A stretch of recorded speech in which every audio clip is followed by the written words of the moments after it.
Can a lawyer take your retirement accounts in a lawsuit? You've been served. A process server showed up at your front door, handed you lawsuit papers, and now you have to show up to court. Is it possible that they can take your retirement accounts? All of that hard-earned money that you've spent time working for an employer on at your W-2 job, can they take that away from you? Or maybe you have an IRA or a 401k. Are there any such thing as exempt assets in a lawsuit or bankruptcy?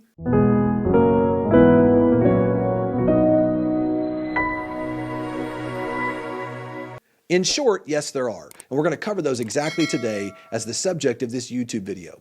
By the way, if you wait around to the end of this video, I'll also give you a free ebook, 5 strategies to protect your short-term rentals and give you peace of mind. Okay, let's jump into the number one. We're going to take a look at the differences between a 401k protection and an IRA's protection under both federal and state law. So let's say you have a 401k. Well, most 401k plans in the United States are protected under the Employee Retirement Income Securities Act. Essentially, this federal law states that it provides substantial protection for all 401k assets in the event that a creditor comes after you, or even if you have to file for bankruptcy. So ERISA generally shields all 401k assets regardless of their value. So you have unlimited protection, no cap on the amount of money that you can shield from a lawsuit or from a creditor. And I'm going to give you an example of that here in just a minute, okay? So complete and total protection, that's a 401k. Let's talk about IRAs for a minute. Now, IRAs, we're going to talk and break it down into 2 parts. You can talk about the federal side of this for protection, and then we're going to talk for a few moments as it relates to state-level protection. So what about IRAs? Well, IRAs are protected under federal bankruptcy laws for the most part. Essentially, the federal protection for IRAs in bankruptcy is adjusted every year. It's usually increased for inflation. You know, right now we're close to around the 1.4 million mark for IRA accounts in order to protect you there. Well, that means you're shielded by the federal government in the event of bankruptcy of about $1.4 million in an IRA account. Now, what about state level variations? Now, the level of protection for an IRA in each state can vary dramatically. Let me go over for a few of the differences. In some states where you receive the highest protection, you can have a fully exempt IRA from bankruptcy proceedings. For instance, states like Texas, Florida, and Nevada, they provide you complete and total protection in those states. And so you know that even if you have an IRA, maybe you have a SEP account, maybe you have a Roth IRA, those are going to be exempt from collection from a creditor or in a lawsuit if you have an IRA and you have those state level protections. On the other hand, you've got to be very careful. You have some states that have no specific provisions for IRAs, and in fact, you can end up being somewhat vulnerable. States like California, New York, and Georgia have less protection and availability for you to know that in the event something happens, that you're not going to have to worry about that for your IRA. So we know the protection from a lawsuit for retirement accounts generally. We've covered that now for a 401k and an IRA. But what if you decide to open up a self-directed IRA and now you want to dip that money into a real estate investment? Does that IRA money become vulnerable the moment that you choose to invest in real estate? Well, let me just tell you right now, the simple answer to that is yes, it does. It becomes extremely vulnerable. And I want to dip back down to where we were a few moments ago, because anytime you start talking about possible asset protection threats to an IRA, we have to look at it from 2 perspectives. Number one, first, how can a creditor collect against an IRA when they have a judgment or a claim against the IRA owner personally? So let's say that you're the IRA owner, of course, of your IRA, and someone has a judgment against you. Can they go after that IRA to exercise that judgment? And then number 2, we need to talk about how a creditor can collect against an IRA or its owner when the IRA's investments incur a claim or judgment. 2 very different things, and we're going to examine that here in just a minute. Number 1, we're going to talk about preventing creditors of the IRA owner from collecting against the IRA to satisfy the judgment. So look, let's talk about this for a second. Here's where an IRA provides you an enormous amount of protection. We covered this a little bit already, but I want to go back to this for a minute. Let's say an individual defaults on a personal loan and gets a judgment against them. Something comes up and you just can't pay it and you default on the loan completely. The creditor may collect from all over the place, from your personal bank accounts, from your brokerage accounts, from literally wages and all other non-exempt assets, but they cannot collect from the individual's IRA accounts or their 401k accounts or retirement plans. Even in the case of a bankruptcy, this is really important, even in the case of a bankruptcy, a retirement plan is still considered an exempt asset. So what I mean by that, this makes retirement accounts an extremely valuable vehicle to protect your assets.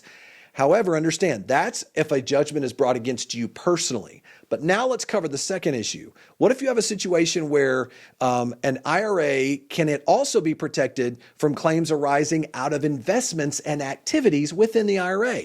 The most common example of this is when someone chooses to open a self-directed IRA to invest in a short-term rental or invest in a long-term rental or multifamily, some type of real estate investment.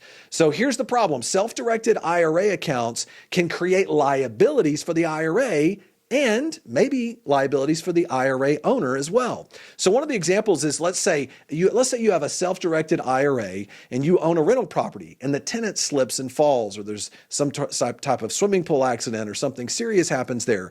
The tenant can then sue the self-directed IRA. Consequently, those IRA assets, including the property and other assets within that IRA account, can be collected potentially by the creditor. Now, what about the IRA owner's personal assets though? Can they collect those? Here's where you have to really be aware of this. So we know, here's the general rule. If you take an IRA and you begin to invest in short-term rentals, if you don't have asset protection, not only can they get access to the actual property and any of the value there, but they can actually get into the IRA itself in order to exercise and satisfy that judgment. Now, the question, though, is can they also get to your personal assets outside of the IRA because you're the one who put the IRA together? That's one of the questions that comes up here. So let's say the plaintiff against the IRA decides, hey, look, we're going to go against this, but I'm going to also sue the actual individual that set up the IRA personally because there's more damages here than they have in their retirement account to satisfy that judgment. Well, let me give you some insight here. Under Internal Revenue Code Section 408, the Internal Revenue Service basically, and the government code, essentially you're looking at the federal law, it says that an IRA is merely a trust that is created when an individual establishes an IRA by signing IRS Form 5305 with a bank or a qualified custodian. Now, courts have analyzed IRAs as trusts or special deposits held by individuals for their benefit. In other words, listen, the IRA is very much treated similarly to a revocable living trust. Why does that matter? Well, because as we've talked about before on other videos, a revocable living trust by itself provides you no asset protection by itself. So as a result of that, think about this. If you set up an IRA account, you dip it down into investing in short-term rentals or other types of rental real estate, and then you get sued, not only can they sue into the IRA, but if there's more damages than what your retirement account has, they can actually now sue into your individual assets and your bank accounts and anything else that you own in order to satisfy that judgment. Extremely important to understand that. So you can face similar risks in the event of a lawsuit because now you've taken an exempt asset, which normally an IRA account would be an exempt asset, you've moved it into a high-risk asset for which you can be personally liable. So what we recommend at STR Law Guys is that anytime you're going to open up a self-directed IRA, it's really important to explore the option of taking that IRA and encapsulating it in the ownership of an LLC. Now what happens is you're taking it out of your personal name, you're separating your possible obligation of them being able to sue through the IRA and into your assets, and you're now putting it into an LLC where you separate your ownership from the control of that asset. Very important. So an LLC prevents creditors of that LLC from pursuing the LLC owner, which would be the IRA itself, which would then also mean it would help prevent them from pursuing you individually.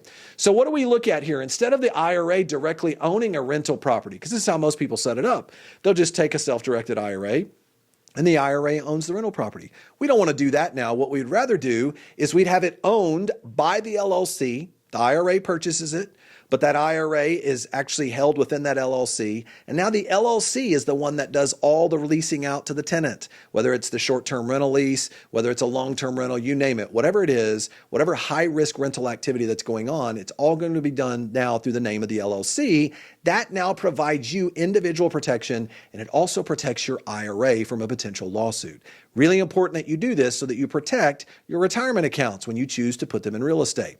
Okay, now on the other hand, let me just tell you this. Not everybody uses their retirement accounts for real estate. Maybe you decided to use it for other alternative investments like a promissory note loan, precious metals, maybe land investments. those are not labeled as high-risk assets like you would think of as a short-term or long-term rental or even a some other type of rental investment. So it's really important to understand in that situation, that might not be the best use of putting those assets into an LLC. We're really only talking about high-risk assets like short-term and long-term rentals here, okay? Now, to take it further, one of the things that we would recommend at STR Law Guys is to also consider taking that self-directed IRA, and yes, you want it to be owned in an LLC, you place that within an LLC, but now you can actually have that LLC down here as a single member owned by a holding company up here, whether it's a Wyoming LLC or an Arizona Limited Partnership holding company. By using a holding company strategy, you gain two more benefits. Number one, you establish privacy. It's going to be difficult for any potential creditor or plaintiff to be able to see who actually owns that retirement account because now you are private based upon the privacy laws that exist in Wyoming and Arizona. But secondly, you get something even more important, which is known as charging order protection.